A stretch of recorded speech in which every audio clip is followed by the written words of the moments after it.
Pero kung isa ka sa hindi pa nakakapag-setup, dapat i-setup mo na to ngayon para safe and secured. So mga ka-Mindtech, may tuturo ko sa inyo settings na dapat nyong i-setup kagad dito sa Messenger application or Messenger account nyo para safe na safe talaga ang inyong Messenger. So make sure lang na panoorin nyo yung video nga matapos para malaman nyo yung i-setup na settings. So ang una muna natin gagawin, dapat i-update nyo muna ang inyong Messenger application in case man na hindi pa updated. So para ma-update, pumunta lang kayo sa Play Store. Pag nandito na kayo sa Play Store, click nyo lang dyan yung search bar or magnifying lens. Type nyo lang dyan, syempre, Messenger. Lalabas na yung Messenger dyan. Pag may nakita kayong update dito, katulad dyan, i-update nyo lang. Para in case man may mga bagong settings, may mga bagong updates, may mga bagong features, automatic magkakaroon lang yung Messenger application. Once na tapos na kayo mag-update ng inyong Messenger application, pumunta na tayo dun sa may application na Messenger, then i-open lang natin. So ngayon, ituturo ko sa inyo yung settings na sinasabi ko. Yung dapat i-setup nyo kaagad para maging safe and secured ang inyong Messenger account. Ang gagawin natin para makapunta dun sa settings na yon, isi-click lang natin dito yung menu. Click natin itong menu. Then pag naklik mo na yung menu, sunod natin gagawin, isi-click lang natin dito yung settings. Click settings. Then pag naklik mo na yung settings, scroll up lang natin. Scroll up.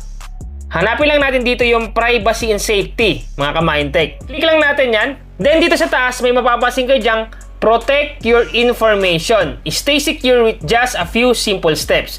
So sa ibang mga users ng Messenger is na-activate na nila or na-setup na nila. Pero kung isa ka sa hindi pa nakakapag-setup, dapat i-setup mo na to ngayon para safe and secured sa inyong Messenger account. So para makapagsimula, i-click mo lang dito yung start button. Click mo lang. Then lalabas dito yung security checkup.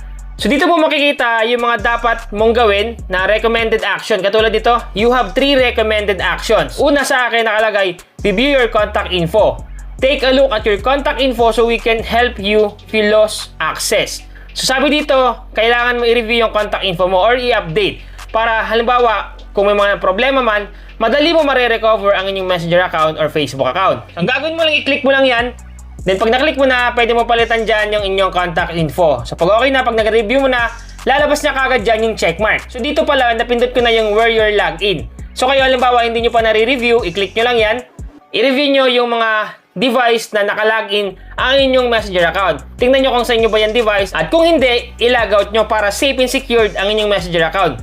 Kasi nga minsan hindi natin alam na baka meron pala nagbubukas or nag-open ng ating Messenger account sa ibang device. Pag dito na-recognize nyo na iba yung device at hindi sa inyo, i-logout nyo lang para safe and secured kayo. So pag okay na yan, halimbawa na logout mo na or wala naman nakita na hindi mo device, i-back mo lang, automatic magkakaroon niya ng checkmark dyan. Lahat dito dapat kulay green. Then dito may isa pa, yung create a passkey. Secure login with your fingerprint or face scan instead of password. So kaya kung gusto nyo lagyan ng passkey, pwede din. So click nyo lang yan.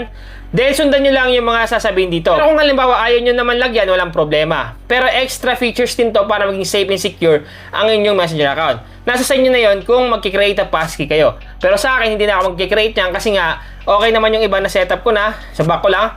So automatic pag nagkaroon ng checkmark lahat dyan, automatic safe and secured na ang inyong Messenger account at hindi na basta-basta ma-open ng kahit sino man at in case man magka-problema ka, mabilis mo siyang mare-recover. Kasi nga, yung mga recommended action dito is ginawa mo. So sana nakatulong itong vlog ko ngayon. Once again naman, Tech PH, thank you and God bless all.